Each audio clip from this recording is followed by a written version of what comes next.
On va essayer de prendre la mesure des choses en ce début d'année avec Alexandre Delval, géopolitologue, consultant international qui a publié Vers un monde global. Alors le monde va-t-il vers une forme de globalité ou au contraire vers une forme de fragmentation perpétuelle où les frontières ne cessent de s'ériger entre les hommes? Bonjour Alexandre Delval. Bonjour. Comment vous organisez-vous aujourd'hui dans votre emploi du temps, Alexandre Delval? Vous êtes beaucoup à l'étranger, semble-t-il, Oui.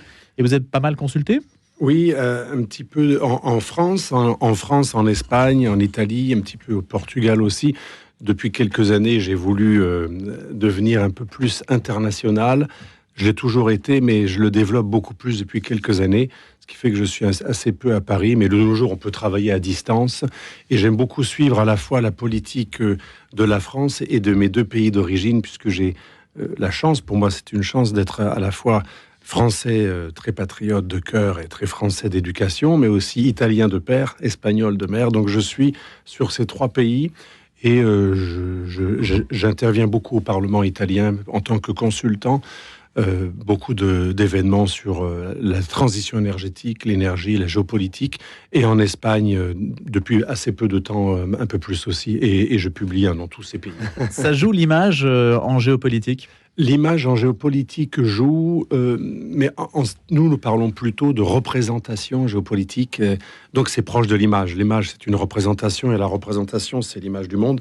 Le terme clé que nous employons en géopolitique, c'est les représentations, et il est vrai que le réel ne compte pas toujours. La représentation, donc on l'utilise beaucoup en communication, mais nous en géopolitique, la représentation, c'est comment on arrive à être légitime en donnant une bonne image de soi-même. Donc en sortant du personnel, d'un point de vue purement géopolitique, c'est fondamental, la représentation. On le voit pour une nation, on le voit pour une civilisation. Si je me représente d'une manière positive, eh bien, William Schultz, que je cite dans mon livre « Vers le choc global », l'a étudié. Plus je me représente positivement, plus je serai capable d'interagir positivement avec d'autres. C'est très intéressant, ce sont les études qui ont été faites dans les universités américaines. Donc, en gros, plus on se fustige soi-même, moins on se représente positivement. Paradoxalement, moins on a de chances d'être bien vu, même par celui dont on croit qu'il serait heureux d'entendre du mea culpa. Et ça, on le voit beaucoup en géopolitique, la représentation, l'image de soi, la culpabilité, ce sont des notions... Donc on a intérêt à se valoriser. En fait, la valorisation peut avoir des excès, bien sûr, mais une valorisation qui ne serait pas excessive, qui ne confinerait pas au nationalisme le plus rigoureux, un sain patriotisme, une image positive de soi, permet beaucoup mieux d'intégrer l'autre. Ce sont des études, notamment je me réfère à William Schultz, vous savez, c'est le théoricien de la self-esteem aux États-Unis, et il a montré que plus une entité se valorise elle-même, plus elle a de chances d'être bien perçue, non seulement par d'autres, mais même par d'autres qui sont plutôt hostiles. C'est extraordinaire. Ça montre bien que ce que l'on fait pour intégrer, c'est juste ce qu'il ne faut pas faire. Pour intégrer, il faut dire à l'autre, nous sommes quelque chose de très intéressant. Nous représentons quelque chose. Nous représentons quelque chose. Nous sommes quelque chose. Déjà, nous ne venons pas de nulle part. Si vous dites nous venons de nulle part, il n'aura pas envie de s'intégrer à rien. Donc il faut dire que nous avons des racines et il faut être fier de ces racines. Et plus nous sommes fiers de ces racines, plus il y a des chances d'intégrer l'autre. C'est-à-dire que par rapport à l'intégration, nos gouvernements successifs depuis 40 ans font exactement ce qu'il ne faut pas faire avec le mea-culpisme, la repentance, etc. Le drapeau de l'Union européenne aujourd'hui semble prendre plus de place encore que par le passé. C'est bien ou pas, Alexandre Delval ? Je ne sais pas si c'est bien et mal. Moi, je pense que le drapeau de l'Union européenne, pour l'instant, ne représente pas ni une nation, ni même une civilisation, puisque les États européens, d'ailleurs à l'époque, à l'initiative non pas de la gauche, mais de Jacques Chirac, avaient refusé massivement en 2005 les références aux valeurs chrétiennes. Nous sommes dans une radio chrétienne, donc vous en savez quelque chose, vous avez dû en parler souvent. Donc aujourd'hui, l'Europe ne prétend pas être une civilisation européenne chrétienne, et elle ne représente pas une souveraineté qu'appelle de ses voeux M. Macron, une souveraineté européenne. Elle n'existe pas, elle n'est pas là. Nous sommes en fait d'un point de vue géopolitique, et c'est pas pour faire quelque chose d'un peu, choquant, mais nous sommes une colonie américaine d'un point de vue stratégique. On le voit pour la guerre en Ukraine, on est très heureux d'être unis face à la Russie, mais en fait, nous renforçons notre statut de colonie américaine ou de protectorat américain. L'OTAN est l'organisation unique de défense de l'Union européenne. C'est inscrit dans Lisbonne, noir sur blanc. Nous n'avons ni armée européenne, ni défense européenne propre. La défense européenne est décidée par l'OTAN, qui est décidée selon les intérêts états-unien et non pas européen. Donc on voit bien ce drapeau européen, moi, il me gênerait moins s'il était mis à côté systématiquement du drapeau national, s'il représentait quelque chose qui fasse sens. Et enfin, quand on voit la dérive de Madame von der Leyen, on n'est plus dans une Europe des nations que voulait... Quelle dérive ? La dérive de Madame von der Leyen, c'est qu'elle est en train de s'arroger des statuts, des pouvoirs qu'elle n'a pas. Normalement, Madame von der Leyen, présidente de la Commission, doit représenter une institution qui est celle des fonctionnaires, qui applique ce que le Conseil européen décide. Vous savez que normalement, la vraie décision au Parlement européen, le législatif, c'est notre exécutif. Quand nous siégeons, quand les ministres et les présidents des pays européens se réunissent à Bruxelles ou à Strasbourg, ils agissent en conseil, et le Concilium, il y a un bâtiment à Bruxelles, ça s'appelle le Concilium, eh bien, il fait la législation, et il y a la codécision avec le Parlement européen, donc que ça soit le Conseil qui représente des exécutifs issus d'élections démocratiques, ou que ça soit le député européen, dans les deux cas, il y a une onction démocratique. La Commission est l'organe qui n'a aucune onction démocratique, et c'est bien regrettable qu'aujourd'hui, Monsieur Michel, regardez Monsieur Michel, on en parle beaucoup moins que Madame von der Leyen. Alors vous me direz, comme disent les Américains, c'est peut-être un problème de leadership. Mais il y a toujours eu, depuis des dizaines d'années, cette dérive qui s'est accentuée.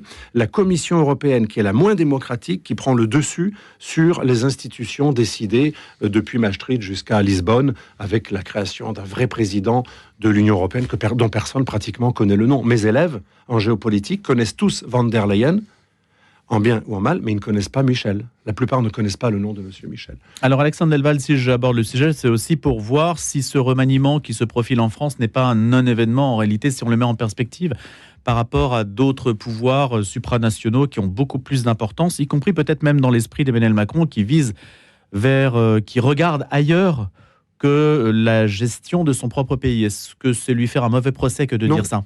Non, c'est pas lui faire. Je pense que ce que vous dites est très, très lucide. Monsieur Macron, il est un peu comme Sarkozy. Il a un tel charisme. On peut l'aimer ou ne pas l'aimer, mais il a un tel charisme que la France est presque trop petite pour lui. Non pas parce qu'il serait anti-français, vous savez, l'accusation des populistes, pas du tout. Mais je pense que comme Sarkozy, il aspire je dirais pas au monde, mais il aspire à un rôle beaucoup plus international, et je pense qu'il n'a pas terminé sa carrière. Après la fonction de président, on le verra probablement dans des instances internationales et faire des grandes conférences dans le monde entier. Donc effectivement, ce n'est pas un mauvais procès. C'est quelqu'un en plus qui n'a pas été compris chez lui. Dans un pays anglo-saxon, il aurait été plus compris, l'homme qui vient de l'argent, du monde de l'argent. Il a cette hypocrisie française, l'argent est sale, mais on l'aime beaucoup. Sauf qu'il faut dire le contraire. Et je pense que comme Sarkozy, il n'a pas assez d'hypocrisie. Je suis pas là pour défendre Macron, mais je pense qu'ils ont un point commun tous les deux. Sarkozy a dit de Macron, c'est moi en mieux. Et je pense qu'ils ont un point commun, c'est qu'ils ne sont pas assez hypocrites. Ils ont beaucoup de défauts, bien sûr, critiquables. Moi, j'ai beaucoup critiqué la guerre en Libye de M. Sarkozy. Je venais de cette mouvance. Et j'ai rompu un peu après cette guerre en Libye, qui était, à mon avis, une erreur stratégique et géopolitique totale dont nous parlons dans le livre Le choc global que vous avez cité. Mais voilà, il y a ce point commun entre ces deux hommes qui n'ont pas été compris dans un peuple, la France, qui a beaucoup de qualités, mais qui a un petit défaut, cacher ce sein que je ne saurais voir. En France, on a le droit d'aimer le pouvoir et l'argent, mais il faut faire croire qu'on le déteste. Pas en Italie, pas en Espagne ? En Italie, je ne dis pas non plus qu'ils ont que des qualités. Alors l'Espagne, c'est un peu comme la France. L'Italie, par contre, regardez le succès, je ne dis pas que c'est bien non plus, c'est un autre excès. Regardez le succès de Berlusconi. Il reste extrêmement populaire. Moi, je suis frappé de la popularité de M. Berlusconi. Même moi, quand je suis au Parlement italien, que j'émets quelques critiques auprès du centre-droit, je ne parle pas de ses alliés de la Ligue, le centre-droit, Berlusconi est totalement intouchable. Et au niveau du peuple, quand on parlait à un taxi, un barman à Rome, je dirais entre guillemets un homme de base, Hollande disait ça en dents, moi je préfère de base, il va vous dire, il avait réussi.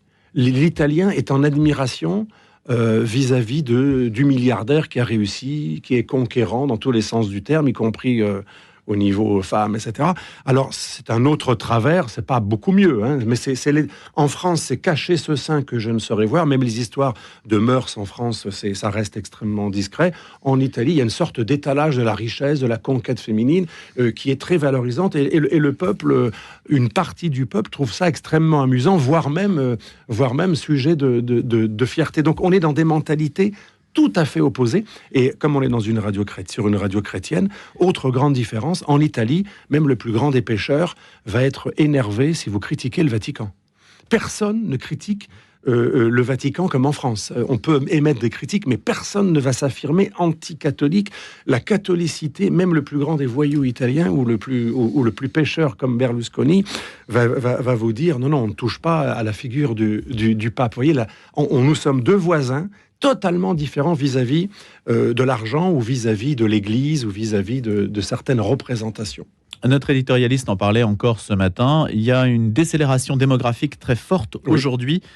Qu'il s'agisse, et c'est un point commun peut-être entre l'Italie, l'Espagne et la France. Oui, c'est presque pire en Espagne et en Italie. Selon les derniers chiffres que je cite dans ce livre, Vers le choc global, la décélération est terrible en Russie, extrêmement catastrophique en Europe Russie. De l'Est en général, Europe de l'Est et Europe de l'Ouest, parce que nous parlons de tous les pays européens dans ce livre notamment, et en Italie et en Espagne, on a une chute de la natalité qui est supérieure à l'Europe du Nord et qui a doublé depuis très longtemps la France. C'est-à-dire que ces pays ont fait des enfants jusqu'aux années 70. Je me rappelle, en Sicile, la famille de mon père, on voyait des familles de 7, 10 enfants assez souvent dans les milieux populaires. Maintenant, les mêmes milieux populaires, c'est 1, 2 enfants. Très grand maximum dans les couches populaires 3. Maintenant, les familles nombreuses, c'est comme en France, on les trouve dans les milieux plutôt aisés.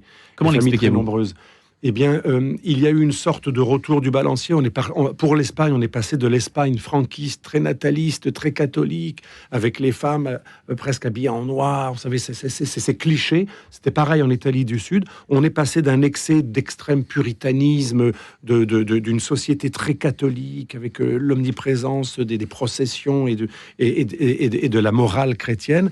On est passé une sorte d'excès inverse. Alors en Italie, ça a été la télévision Berlusconi, qui a importé en Italie tout le consumérisme américain le plus superficiel. Et en Espagne, ça s'explique par autre chose, c'est le rejet du franquisme.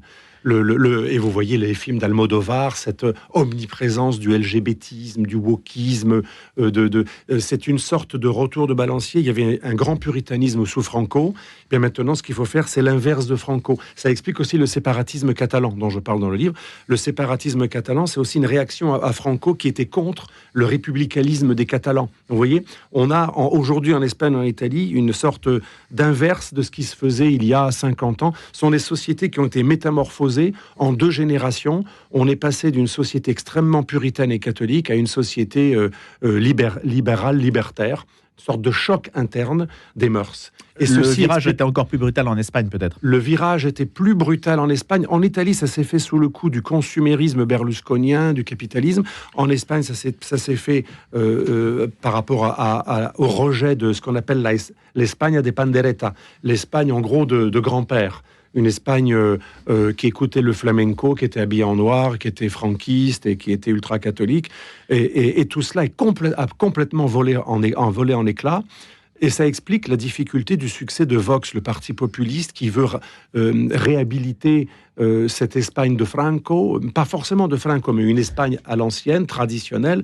Ça passe extrêmement mal dans les mœurs, y compris des gens de droite. Vous savez, il y a eu véritablement une métamorphose, et tout cela conduit à la dénatalité, puisque quand vous faites l'apologie du wokisme et du rejet de tout ce qui est valeurs traditionnelles catholiques, forcément, ça n'incite pas à avoir beaucoup d'enfants, puisque avoir beaucoup d'enfants en Espagne, en Italie du Sud, c'est considéré comme le pays de ma grand-mère qui n'avait aucun droit. En France, il n'y a jamais eu cette idée-là.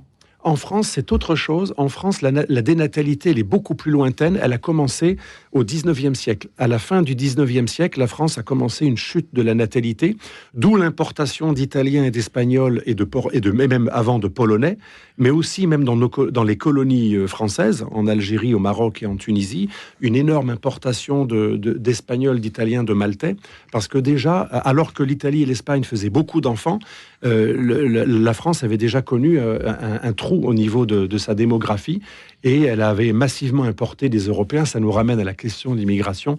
Tant qu'elle importait des Européens, ça a fait des gens extrêmement bien intégrés, pour une raison très simple, puisque c'était la même civilisation. Ensuite, ce processus ne s'est pas amélioré, et comme les pays qui faisaient beaucoup d'enfants n'en font plus, Italie, Espagne, Pologne, eh bien, on a remplacé ce sang neuf, on l'a remplacé par des pays d'Afrique qui sont objectivement, et il n'y a aucun mépris là-dedans, on en parle dans ce livre, l'intégration est d'autant plus importante à appuyer, à mettre en œuvre, que les cultures que nous faisons venir sont moins compatibles. Ça ne veut pas dire qu'il y a une fatalité. Moi, je ne pense pas qu'il y ait une fatalité de la non-intégration des musulmans. Ça demande une politique proactive beaucoup plus dynamique. Voilà, je pense que nos politiques, s'ils étaient responsables, ils auraient quand même compris que forcément, on intègre plus facilement un Espagnol qui vient de quelques kilomètres de l'Occitanie qu'un Maghrébin qui a un rapport à la femme, un rapport à la charia, la loi islamique, la religion, le blasphème, tout à fait différent. Dans les pays musulmans, par exemple, on pense que c'est normal de tuer un blasphémateur ou de battre une femme qui n'est pas obéissante. Forcément, c'est pas Colette, c'est pas l'esprit français qui a libéré la femme depuis très longtemps. Donc forcément, il faudrait beaucoup plus investir dans l'intégration, ce qui n'a pas été fait. Et c'est bien regrettable, parce que c'est ce que j'ai dit récemment à CNews, c'est une bombe à retardement civilisationnel. Une immigration incontrôlée, massive, non intégrée, c'est une bombe à retardement. C'est ce que dit le maire d'Orléans. Vous avez entendu ses vœux où il s'afflige et il dit que 2024 sera sans doute pire que 2023, qui était pire que 2022, et que l'immigration massive et incontrôlée crée des problèmes, semble-t-il, insurmontables apparemment. Je pense que rien n'est insurmontable en tant que gaulien en politique. Je pense qu'il n'y a pas de fatalité, mais il dit tout de même qu'il y a des solutions. Vous avez vu, il dit je suis pas très optimiste. Je pense qu'il y a quand même des solutions, mais ces solutions n'ont pas été mises en œuvre. Je me référais aussi à une autre personne que j'ai écoutée avec beaucoup d'attention ces jours-ci, Aquilino Morel. J'ai été étonné, ce fils d'immigré espagnol, je crois même qu'il est né en Espagne, qui est arrivé à 1 an ou quelque chose comme ça, qui regrettait qu'il n'y ait plus cette machine à intégrer, où même si on sait qu'on n'est pas gaulois, eh bien quelque part on a presque envie de l'être, parce que... Et pourtant Emmanuel Macron parle du réarmement du pays, donc on suppose que réarmement, ça veut dire aussi réarmement moral, politique. Ah ben bien sûr. Comment réenclencher en fait mon éditeur m'avait demandé d'écrire un livre sur le réarmement moral, l'éditeur L'Artilleur, et c'est pour ça, quand vous parliez de cela tout à l'heure, bien entendu, ça n'a rien à voir avec les armes. Le réarmement, quand on parle de réarmement en politique, en général non belliciste, c'est effectivement retrouver une colonne vertébrale morale, pas au sens moraliste ou religieux, mais c'est-à-dire une nation doit avoir une bonne représentation d'elle-même pour unir tout le monde autour d'un projet commun, aller tous dans la même direction. C'est ça le réarmement moral. La France a besoin d'un réarmement moral où l'on donne envie de France, non pas uniquement à des fils d'immigrés ou petits-fils d'immigrés qui n'auraient pas assez envie de cette France parce qu'on leur a appris la haine de la France, mais même aux Français eux-mêmes de souche. Entre guillemets, moi j'avoue que le mot français de souche ne me choque pas, je n'ai pas une goutte de sang français, je reconnais qu'il y a des gens qui étaient là avant moi, ça ne me gêne pas du tout, et j'ai même beaucoup de respect pour ce pays qui nous a donné quand même beaucoup d'avantages d'intégration et socio-économique. Et qui a beaucoup d'atouts dont on devrait davantage parler. D'atouts. Moi je suis le fruit de l'ascension sociale, je venais d'un milieu, c'est pas pour pleurer, pas du tout, mais il n'y a aucun problème avec cela, mais j'ai eu des bourses qui m'ont permis de faire des études très longtemps, que mes parents n'auraient pas pu me payer. Ce pays est formidable. On dit toujours ce qui ne va pas. On critique le français de souche, entre guillemets, c'est très français, d'être raciste, d'être xénophobe. Mais moi qui voyage en permanence en Europe et en dehors de l'Europe, je peux vous assurer, je ne connais pas beaucoup de sociétés qui est des autochtones, donc pas une société de pays qui a rasé ses habitants autochtones. Je parle pas l'Australie ou l'Amérique, mais une société qui a des autochtones, qui est aussi bien et aussi massivement accueillie d'autres personnes d'horizons très différents. Je ne connais pratiquement pas un exemple de ce type. Même l'Allemagne, ça se passe moins bien. L'Angleterre, c'est du communautarisme. Il y a la gentry anglaise est dans son quartier et elle se contrefiche que la charia soit appliquée dans les quartiers pakistanais. La France, elle est tellement généreuse qu'elle dit « tu as le droit d'être français au même titre que le français de souche ». En Angleterre, vous ne devenez pas anglais. Vous êtes dans un quartier et vous êtes un Pakistanais anglais d'un quartier pakistanais qui applique la charia, où il y a des autocollants Sharia Control Zones. Ça, c'est l'intégration à l'anglo-saxonne. On ne s'intègre pas vraiment. C'est un modèle assez racial. D'ailleurs, en Angleterre et en Amérique, il y a des lois qui ont le mot race. Il y a des lois, et d'ailleurs on fait des statistiques raciales, etc. Nous, la France, on est un des rares modèles universalistes qui proposons la francité à n'importe qui, de n'importe quelle couleur, n'importe quelle origine. Et je le dis souvent à mes élèves, ne crachez pas dans la soupe. Rendez-vous compte à quel point ce modèle français, il est merveilleux, mais on est en train de le laisser s'effondrer en faisant croire que la France serait intolérante, que cet intégrationnisme, ce serait du racisme, parce qu'on voudrait obliger l'autre à perdre ses racines. Non, il faut voir le verre à moitié plein. Non, on permet à l'autre d'avoir le droit de se dire autant français que le français de souche. Mais c'est beau. Il y a des peuples, comme les Japonais, qui ne vous permettent pas de devenir japonais, même si vous avez envie. Faut pas le voir comme une caractéristique faut pas le voir singulière. comme du racisme, mais comme au contraire de la générosité. Quand vous acceptez que l'autre devienne vous, ça prouve que vous n'êtes pas raciste, puisque vous ne mettez pas de barrière raciale, religieuse, essentialiste entre vous et lui. Alexandre Delval, le choc global, est-ce qu'il n'est pas au contraire extrêmement, j'allais dire, régional ou contenu, oui. Quand on voit Israël-Hamas et quand on voit la guerre entre l'Ukraine et la Russie, est-ce qu'on ne fait pas tout pour contenir justement ce qui pourrait devenir global? Alors oui, on le contient, je suis d'accord avec vous, et je cite souvent l'expression du pape que vous avez probablement entendu, nous sommes dans une guerre globale, alors je le dis en italien parce que on ne peut pas le traduire en français, a pezzi, à petits morceaux, une guerre mondiale à petits morceaux, donc effectivement pour l'instant ce sont des petits morceaux. Taïwan s'est contenu parce que les Chinois sont pas si bêtes que ça, ils savent qu'avec la théorie du jeu de Go, ils ont plus de chances de réussir à conquérir Taïwan avec le temps, avec l'enfumage, l'encerclement, la pénétration indirecte, le retournement, l'infiltration dans l'île, les partis politiques pro-chinois, il y en a à Taïwan, etc. On le voit, Israël-Gaza, la flotte américaine, l'intelligence de l'Iran, inventeur des échecs, c'est pas le jeu de Go, mais l'Iran, c'est les échecs. Les Iraniens savent très bien qu'ils n'ont aucun intérêt à aller beaucoup plus loin. C'est pour ça que le Hezbollah appuie le Hamas, mais vous avez remarqué, avec retenue. Chacun se retient. Les proxys de l'Iran sont chargés de faire le mauvais travail pour l'Iran, qui dit qu'il n'a rien fait. Ça permet à l'Iran de se dédouaner. Mais l'Iran sait parfaitement jusqu'où les Houthis en Yémen, ou le Hamas, ou le Hezbollah peuvent aller. Quoique, entre ces trois, il y a plus de complexité qu'on le croit. J'en parle dans le livre aussi. Et Russie-Ukraine ? Alors, pour la Russie et l'Ukraine, il y a, vous avez tout à fait raison, on est aussi dans le choc global, puisqu'il y a plusieurs foyers interconnectés, mais effectivement, pour la Russie et l'Ukraine, il y a une retenue. Nos militaires se parlent des deux côtés, chacun sait jusqu'où il peut aller. Vous savez que quand on envoie des armes, nos généraux parlent au général russe, bon... ça ira, on est d'accord. Non, nous, vous inquiétez pas, nous, on n'est pas fous, on n'a pas envie d'aller beaucoup plus loin, et on va surtout pas dans le nucléaire. Donc finalement, vous avez raison, c'est contenu jusqu'à ce qu'il y ait le risque d'un dérapage. Voilà ce que nous craignons. Eh bien, on va rester sur ces réflexions. Merci beaucoup, Alexandre Delval, géopolitologue et notre grand témoin ce matin.